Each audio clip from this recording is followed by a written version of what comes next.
Hello, my name is Sophia Robles, and this is my video demonstration for Assignment 5, Adding Adjunct Dimension to the Sales Star Schema. In this video, I'll show you how I extended the Sales Star Schema by implementing Adjunct Dimension, and then just how I ensured the product dimension is in place. And then I will also show you how I enhance the sales fact table to integrate both dimensions. Okay, so I'm going to start here in MySQL to show you the data model I created using the Workbench's reverse engineering feature. So before starting the video, I ran reverse engineering in MySQL. Here you can see the star schema with the fact table in the center, which is then connected to all 5 dimension tables. So right here in the center we have fact sales, and then I'll start up top with dim date. You can see the foreign key is connected by date's key, and then dim customer over here on the right, connected by customer's key, and then to the left is dim product, connected by product key, and here at the bottom is dim junk, which is connected by junk's key. So all of the foreign key relationships were fully established between the fact table and the relative dimension tables that I used in the project. Okay, so now looking into the actual contents of the key tables I just shared, I'm going to start here by looking at using this query to look at the junk dimension.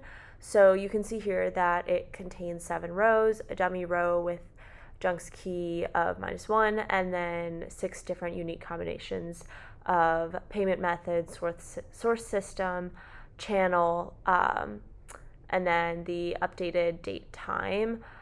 So this is in SCD type 1 dimension, and it combines low cardinality attributes into a singular dimension table. So similarly, but differentiating in that it is the SCD, or it was implemented as SCD type 2. This tracks, or the product dimension tracks historical changes. So you can see that a few of the products have multiple rows with just different date ranges. I'll show you here, for example, an easy one to look at is product or prod 001, or the first one, which is wireless headphones, and then wireless headphones pro. So you can see here that the unit price and cost were both increased. So it went from $199 unit price to $249.99, and then cost also was increased from $89.50 to $110. And then you can also see here that the dummy row has a product key of -1.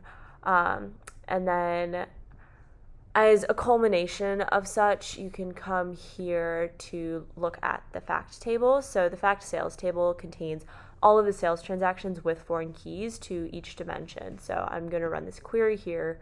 You can see it contains further context into each item. So it has all of the sales transactions with foreign keys to each dimension. So you can see here date's key, customer's key, product key, junk key, and then just some further quantitative measures like quantity, unit price, discount, so forth, as you can see here.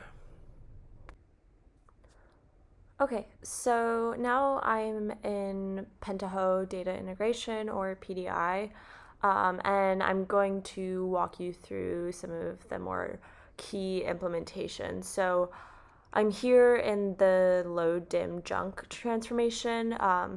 This junk dimension transformation starts here with the CSV file input. So this reads from the sales CSV file, and then you can see here all of those fields are identified, and then this selects the values, and it extracts only the payment method, channel, and source system, and then using here the sort rows attribute. So this sorts the data for duplication, and then it feeds here into unique rows, and this removes any duplicates to get distinct combinations. And then it feeds here into the add sequence. So this generates the junks key surrogate key. And then it feeds into get system info, and this adds the updated date time timestamp. And then you can see here it just feeds into this table output. So this loads into the dim junk table with the truncate enabled just for that destructive loading component. Okay, so now in the build dim junk job, so this orchestrates the process so you start here as creating dim junk, which is the destructive loading. It drops and recreates the table structure, and then you can see that here with the SQL, and then it feeds directly over here into the load dim junk, which just runs the transformation we just saw, and then you can see it feeds here into set dummy row, which inserts the dummy row with junks key equals -1 and unknown values.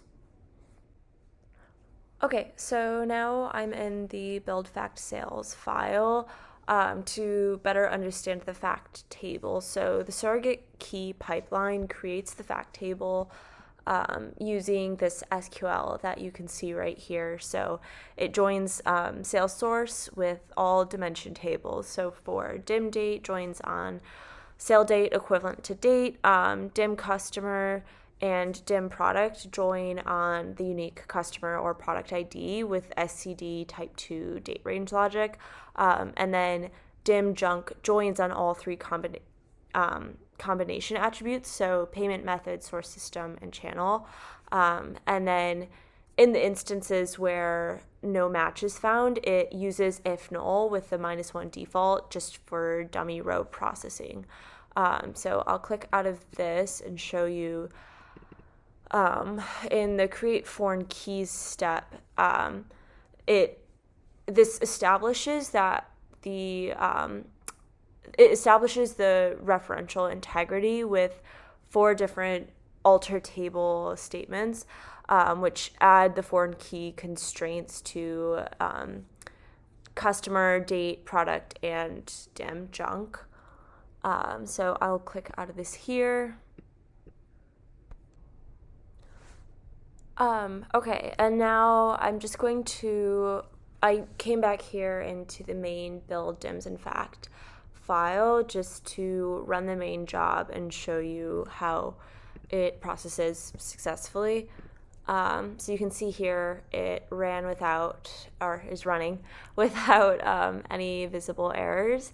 So everything executed within sequence. It created the staging table for sales source data, loaded the sales CSV into staging, built all 3 dimensions, that being date, customer, and junk, and then built the fact table with surrogate key lookups and created foreign key constraints. So everything ran successfully. You can see the green check marks there, no visible errors. Okay, so with that being run, I'm back in MySQL just to validate the data.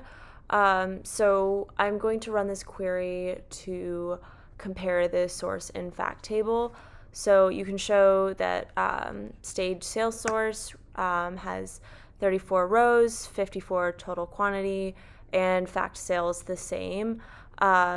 So the row counts and quantity totals match perfectly, which confirms that our ETL process maintained the data integrity throughout the entire pipeline. And so now I'll come into this other query. This query checks for any records that fell back to the dummy row. So ideally, all values should be 0, meaning every fact record is successfully matched to a dimension record. So I'll run that here. You can see that here we have the 2 zeros and then the 2 and 1 on unmatched customer and product.